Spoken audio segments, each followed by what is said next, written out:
Hi, everybody. It's the Viral Movie Podcast. I'm your host, Craig Lindell. On the other end of the line is Andrew. How's it going, sir? Going pretty good. Not too bad. We're on our third different technological platform to try and record this podcast. Yeah. Like everybody else in the world, we're on Zoom now. When in doubt, use Zoom. Right? You would just think about it, like with all the quarantine and remote meetings, like we'd have this down, but we're just not quite there. We're a couple Apple bros in their 40s. We're not like new to this, and here we are. That's right. So we're back to Zoom. So we told everybody after the last episode, or at least I did on Twitter, that we were going to talk about Molly's Game, which is a film that's on Netflix. I believe it came out in 2017, and we will talk about it. But first, we're going to talk about rewatching the Marvel movies in chronological order. Not like the chronological release order, but as they going back in time chronologically. Marvel Universe. Yes. The Marvel Universe chronological order. And I gotta say, I'm doing it with my whole family and my kids. My kids have seen most of these movies, but not all of them, as it turns out. I guess I didn't realize that they hadn't seen them all. I can't believe how fun it is to rewatch all these movies. Yeah. Well, and it's really cool because I don't know if like this is I guess is a kind of a thing that people, have talked about and put together, is figuring out the order that these movies came in inside that universe. So like, for example, like obviously Captain America comes first, right? Because it goes back, it takes place during World War II. So you got to, that's an easy one to figure out where it goes first. But then they kind of figure out like where everything goes from there and how to piece these all together. And I saw you had put something on Twitter. You had posted a graphic with the order that people figured out was the chronological order. And you were talking about how much you were enjoying going through it. And I thought, you know what, I'm going to do the same thing. So I downloaded that same graphic you had, and I've been working my way through it. And these movies are just like ultimate movies you can just pop in whenever you just want something to watch. It's they pretty much have all held up. With the exception for me, I still just don't like the Hulk movie. I didn't like it the first time, and I still don't think I don't know. So I don't really care for that one too much. It's interesting. So first of all, the thing that's most masterful about it to me is watching them in this order and realizing, even though they didn't come out in this order, how they paid such attention to detail that they kind of got everything right. Because like after Captain America is Captain Marvel, which was one of the later films in terms of actual release date. And you wouldn't know it on the chronological rewatch, really. Yeah, I think I believe Captain Marvel was the last one before Endgame, right? I think so. Yeah, because Ragnarok came out before Captain Marvel. Yeah. And I never know when the Spider-Man Homecoming movie came out. Like I don't know. Yeah, the Spider-Man ones don't like. Obviously they don't feel like they fit in quite the same way as the other ones do. I mean, obviously you have Spider-Man in the, Avengers movies. So I'm not saying that it doesn't fit like that, but, with the way the distribution works for it, it sort of feels a little bit different. But Captain Marvel, even like, you think about how long they waited to pay off like Nick Fury losing his eye, and it's kind of fun to like go back, and now it's like the first thing that happens, you see Fury for the first time right at the end of Captain America, but the first time he's really featured then in this sequence is Captain Marvel, which is that next movie, and then you see him lose his eye at the end of that movie. So it's kind of neat, like thinking about the fact that they waited so long to pay off something like that. And there's all kinds of things that they, as you watch these in this other order, you realize how much foresight was put into all of these, because there's just all kinds of little things that were paid off in different orders originally, and now you see that everything makes sense the way they work watching it like this. See, and going back to your point, I agree with you about the Incredible Hulk, but I remember liking it a lot more at the time, and now it feels like a fish out of water. It feels totally different, and it out of sequence. It doesn't work at all. And I wonder how much of that has to do with the fact that they did recast the Incredible Hulk, and the whole thing got redefined by Mark Ruffalo. Yeah, I think that's probably a big part of it when you're watching it in the order like this, because if you watch them in the order that the movies came out, I think Hulk was the second one. I think Iron Man was first, and then I think Hulk was the second movie. So it's very early in that, and it's a little bit easier watching it that way, I suppose, to have that character change like that. Whereas it is a little bit different, when you're sort of going through and watching them in this order. The characters are all compressed in that timeline watching it this way, and so it is more jarring to see that character change. But I've never been able to really figure out why. Like I always liked the Hulk growing up, so it's not a thing where I don't like the Hulk. I don't know why I didn't like the movie originally, but I think watching it as part of this chronological order, I think it just sort of really stood out like a sore thumb to me. And that was like the only time so far in rewatching it. And I'm up to Guardians of the Galaxy, but that was the first time in watching this that I was kind of taken out of it, where I was like, okay, I'm kind of. So this is crazy. Iron Man came out in May of 2008. The Incredible Hulk came out in June of 2008. Oh, okay. So they were right next to each other. Yeah, I had no idea. And then after that, Iron Man 2 was May of 2010. Thor was May of 2011. Captain America was July 2011.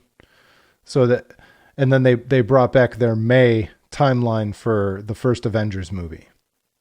Okay. It's very interesting. Yeah. But no, so the Incredible Hulk doesn't really work anymore. I think it's safe to say, obviously there was a reason why Edward Norton backed out and they recast it. And, it's like the only other jarring recast was War Machine, and that only took a minute to get over. Yeah. And I mean, and the thing about that is too, like, I sort of think, I'm trying to remember, what was the actor who played him in the first one? My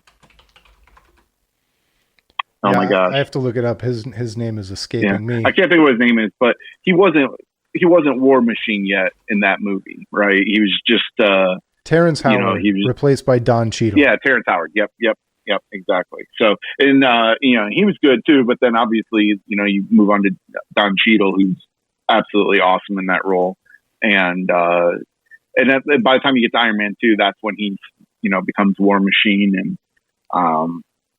so I think it's easy to just identify those two together, and so it doesn't affect the flow as much. I think it would be a little bit different if it would have been where one of them, it doesn't even matter if Terrence Howard would have played him in the first and second, and then Cheadle in the third, or vice versa.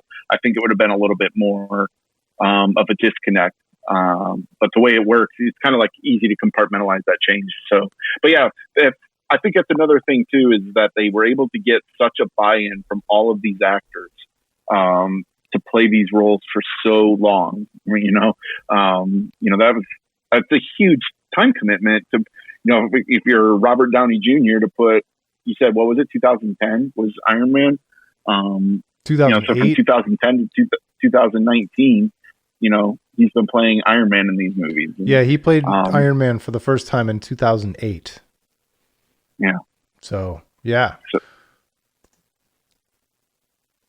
It's just pretty crazy. And I just think it's a really impressive feat. There's certainly, you have I wouldn't compare it necessarily to like the Bond movies, because, that's just one central character.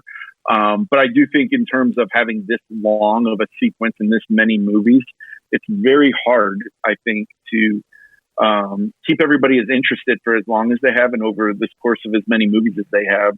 I think it's a testament to the planning, the organization, the directing. The directors were all awesome in these. They're just great. Yeah, and even as the different characters and the different directors have slightly different tones, there's enough that ties it all together that it doesn't feel jarring to go from like the tone of Thor to the more serious tone of Captain America. So anyway, where are you in the series? We just finished Guardians of the Galaxy 2 and we are about to watch Avengers Age of Ultron. Okay. I had just started Guardians of the Galaxy today, but I only got like maybe a half hour into it. Maybe until Ragnarok came out, that was easily the funniest of the Marvel movies, Guardians of the Galaxy. Yeah. I love Guardians of the Galaxy. I would say like, so it's kind of funny the way when these came out, I watched Iron Man in the theater. I watched the Hulk in the theater. And then I watched Captain America in the theater. Those were the three I saw in the theater. And then I saw Iron Man 2 when it came out on DVD. I believe I rented that on DVD, if I remember correctly. That's how I watched Iron Man 2. And then I kind of like fell out of the series. And so it wasn't until like, really, it was like, I think it was right around in, maybe like shortly, maybe like right after Civil War came out, somewhere around there was when I was like, you know what, like I really need to catch up and watch all these. So at that point, I went back and started watching all these. And like the funny thing about Guardians of the Galaxy was I actually didn't know anything about that series ahead of time. Neither did I. And I really thought like it was just going to be sort of a cheesy kids movie. That was my impression from the trailers that I had seen of it. Like I remember thinking like, oh, this is like a kids movie or something. And I had no idea what I was in for. And then it easily was one of my top 2 or 3 favorite of all the Marvel movies. Like I absolutely love Guardians of the Galaxy. It's hilarious. All of the characters are great and they're interesting. It's a good story. It's just great. Yeah, no, I agree. And we'll catch up. We'll do this again kind of as we near the end of the Marvel rewatch. There's nothing but time to catch up with the Marvel movies. Exactly. So let's talk about Molly's Game, which like it's another one of these movies where I looked at the cast, I looked at the fact that it was directed and written by Aaron Sorkin. I was like, how did I not hear about this? And then I didn't know it was a true story until probably 10 minutes into the movie. Okay. So I didn't know it was a true story until after the movie was over. And I wanted to kind of look up some stuff about the movie and the actors and stuff in preparation for the podcast. And so I Googled it like right after I got done watching. And I was like, oh, this was a true story. And like, not only was it a true story, but it just happened. All right. Well, let me get everybody caught up first. So I told you it's an Aaron Sorkin movie. The star of the movie is Jessica Chastain. She plays Molly Bloom, who is Molly of Molly's Game. She's an Olympic class skier. And she, after kind of washing out of skiing, she became the runner of the world's most exclusive high-stakes poker game, and then became a target of the FBI. And so they changed the names of the people who play in her game in this movie. But I think it's safe to say the Hollywood actor that is Tobey Maguire. Yep. Played by Michael Cera. Played by Michael Cera, not as Tobey Maguire, but just as Hollywood actor. Yeah, they called him Player X, was what they called him in the movie. Oh, is that what? Yeah, okay. That makes sense. Yeah. Her attorney is played by Idris Elba, who is like amazing. And then her dad is played by Kevin Costner. And there are other people, there are other actors that you'll recognize, but no other ones that just like pop off the IMDb where you're like, oh yeah, that's a huge star. This is going to sound like such a teenage bro thing to say, but Jessica Chastain could not have been more attractive. It's not possible. She was like perfect in every way in this film. Yeah. So the funny thing is, is to keep talking a little bit more about the background of how this movie got to be made. So the real life Molly Bloom actually took this directly to Aaron Sorkin. Like that's who she wanted to make this movie, and so then they worked together on the casting. And so you would hope, I suppose, that some of the casting would, like, her role would be ideal when she's that closely involved in the movie. But yeah, the Jessica Chastain, she pulled off the role, I mean, perfectly. And kind of looked like Molly Bloom too. Like I went and looked up Molly Bloom later. It wasn't like me saying I want Chris Hemsworth to play me in the film. It was pretty close. Yeah. Now, another sort of funny thing about the real life Molly Bloom too that I didn't realize till afterwards was who her brother was. Did you read that? No. So her brother was Jeremy Bloom, who was the Colorado, I think he was a wide receiver maybe, but he was a kick returner. He was a really good college football player.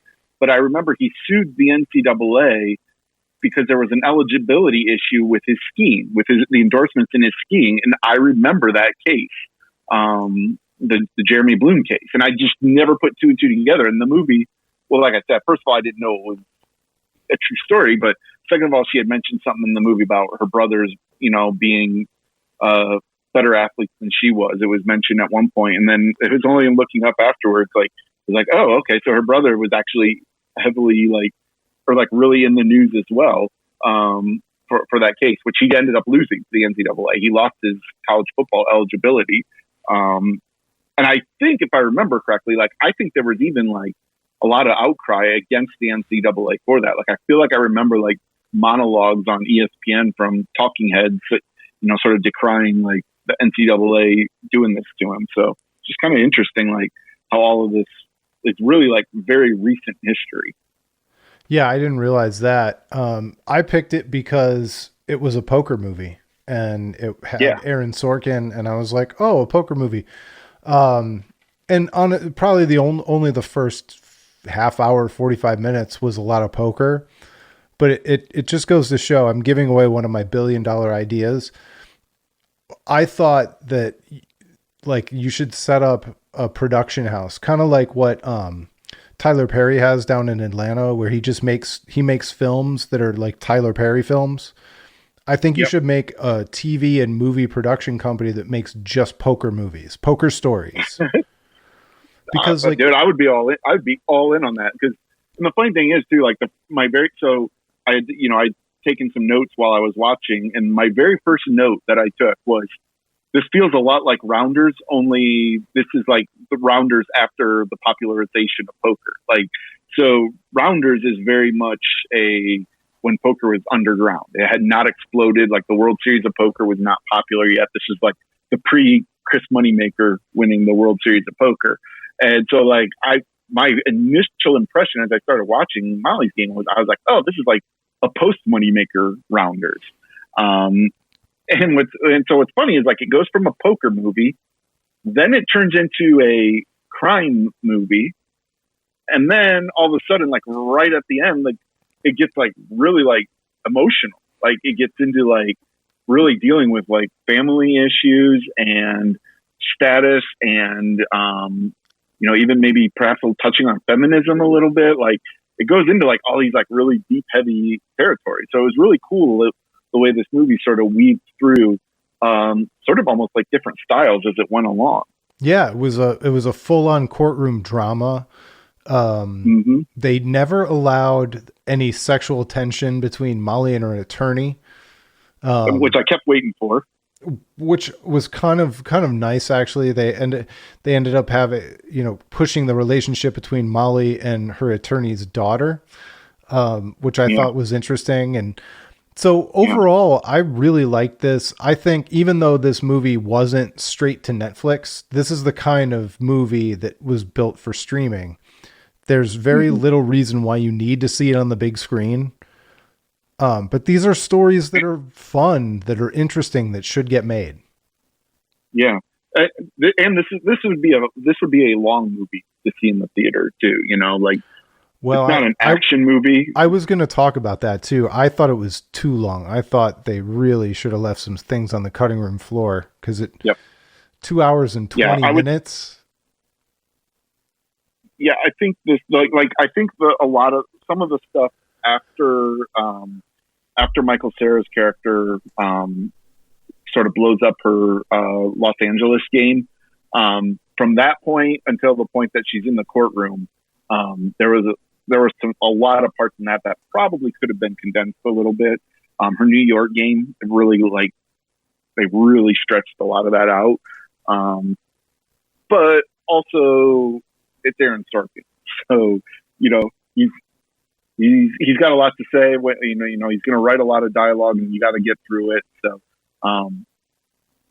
the Sorkin aspect is definitely interesting because the voice of this is not your typical Aaron Sorkin voice.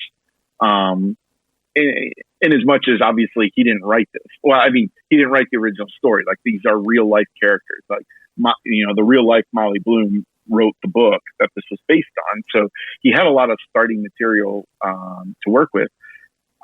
But what was interesting was they very much portrayed Molly's character in this as your sort of prototypical Aaron Sorkin protagonist. Very idealistic, sticking to her principles. The idealistic, like this is the way the world should work. So I thought that part of it was pretty cool. The way they did all that. But outside of that, like this was definitely very you wouldn't immediately know that this was Aaron Sorkin just from watching it if you didn't know ahead of time. I don't think.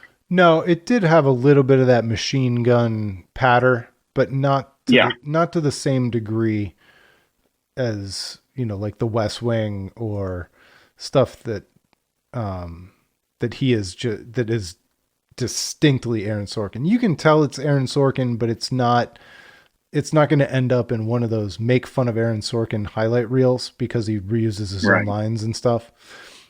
And I'm not one of the ones who hates him, but I do think I think those are funny, the call outs.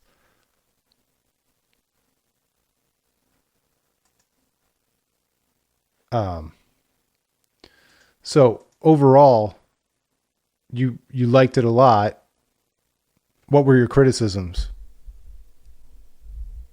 So one of the criticisms I had, and maybe this isn't entirely fair because this criticism came sort of after I found out that this was a true story. But I sort of thought it was convenient that in this movie, they want Molly's character to divulge a lot of details in order to sell the rights to this for a book and movie. Like they wanted her to sell out all of the celebrities that she had mingled with, and she refused to do so. Cause again, that's kind of what I was talking about. Like she had her principles, she was going to stand on, and the only people that she mentioned were people that were already leaked in a previous case. It was very principled, but I was there's sort of a dichotomy here because we're watching this movie. So clearly the real life Molly Bloom sold all this out for the movie. And I don't know, I haven't read her book, so I don't know if she doesn't name Tobey Maguire's character in it or not, or if people just put two and two together to figure it out. But it was still a lot of the things that are in the real life book and in this movie came out of the fact that she did end up selling all of those movie rights. So I thought that was kind of a convenient thing. But I would also say, I guess we really kind of already touched on it, but I just felt like this was a little bit long. Some of that stuff could have been cut out. Trying to think, I think those are probably the only two things that jumped to my mind. What about you? Yeah, no, that was pretty much it. I just felt like it dragged a little bit. It got a little bit full of itself. And again, I don't know if maybe as a film this should have been a little bit shorter, or maybe it should have been one of those 4-hour long mini, like not a mini series, but like Yeah, I know what you're saying. Like just like a multi-episodic story. Yeah, we probably could have fleshed out even more of the poker section, and then even more of the courtroom and the legal and the investigation section. And then I would have watched a mini series of this. I would have watched 4 hours of it. Sure.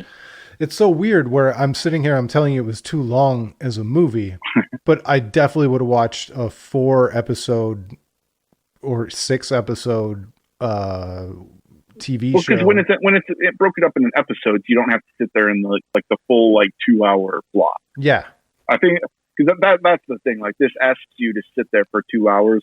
And while I very much like this movie and I recommended it to a lot of people in real life since we saw it, I do think as I was watching it, I mean, I definitely felt it in the middle. I was like, okay, we're lagging a little bit here, and it was definitely long.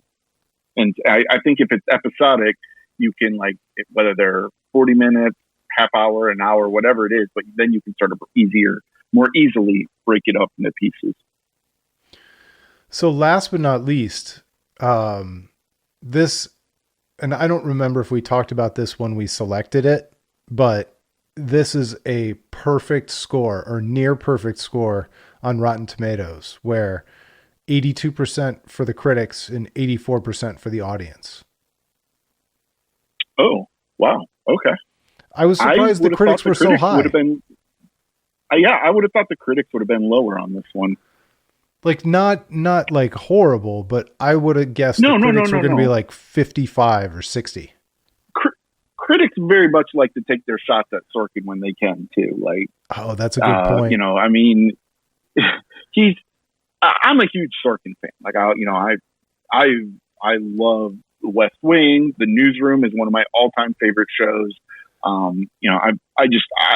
very much like Sorkin, so I need to sort of start by saying that. But he is very opinionated. And he, like I said, he's got this idealistic way of viewing the world, and he likes to paint things as this world the way he wishes it was. And sometimes that rubs people the wrong way. It can be a little preachy. Studio 60 drove me insane. I'm sorry, what was that? Studio 60 drove me insane. Oh, yeah. That's a good point. But and I would say this was not a preaching movie at all. Like I said, the one thing that I thought was convenient was like I said, the whole I'm not selling out everybody, but then but it actually in real life she kind of did a little bit to some degree. But that's more of a Molly thing than a Sorkin thing anyway. So but again, I didn't read the book, so maybe that was something that Aaron Sorkin was like, "Oh no, I need a principle. I need a principle to stand on when I'm writing this for the screen." Yeah, I mean that's a good point. It's a good point. I thought another thing was I'm a Michael Cera fan, but I thought he was really good in this in playing a different type of character than he normally does. Normally he's the feeble sort of, the almost more of a background character. Whereas here, obviously, he was playing a very confident character and, somebody who is quite frankly an asshole. Let's put it this way. Tobey Maguire probably didn't enjoy the portrayal of the not him character. Yeah, definitely not. I mean, I just can't imagine that this reflects very well on Tobey Maguire at all. Apparently one thing I did read was I think some of the detail, I think he was even more demeaning to her in the book than he was in the movie.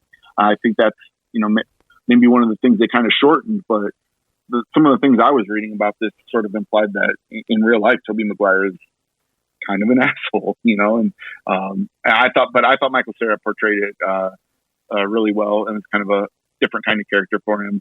Like we said, Jessica Chastain was awesome in this. She played that very confident, but yet insecure, right beneath the surface. That was good. I enjoyed Costner's role. The sort of demanding father, but also has his own issues because of his own insecurities and guilt.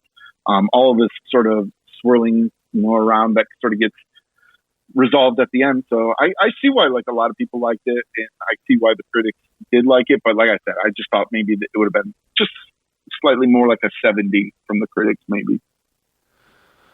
Yeah. Well, and I will also tell you that I just discovered, and I haven't finished reading it, but there's a comparison between the movie, the book, and what they think happened in real life on The Ringer. So back from 2017. So I'm going to have to read the Inside Baseball. So that's more of a reason than any other that people should watch this movie. Is like, it's an onion. You start peeling it back and you want to read more about it. There aren't many definitely. movies or stories or things that happen nowadays that like, I want to go look them up outside of what I just watched. Yeah. I mean, and like I said, I definitely did. I went down the rabbit hole, the Tobey Maguire stuff. I went down the Jeremy Bloom rabbit hole. I was reading a lot of stuff about Molly. And I probably wouldn't mind reading her book at some point either. Just to kind of, like you said, see some of those differences and, sort of find out some more things. But it's a fascinating story, and, they did a good job portraying it and making it interesting. Yeah, I'm an audiobook guy. If there's an audiobook, I'll check that out. Ah, there you go. Perfect. Well, I don't have anything else about this one. No, I really don't either. I enjoyed this one. I would say this was my favorite of the ones we've covered so far. Oh, for sure. For sure. And you and I will figure out what's next. And we'll do it again. Yeah, sounds good. All right. Thanks so much for listening, everybody. We'll talk to you next time. It's been the Viral Movie Podcast.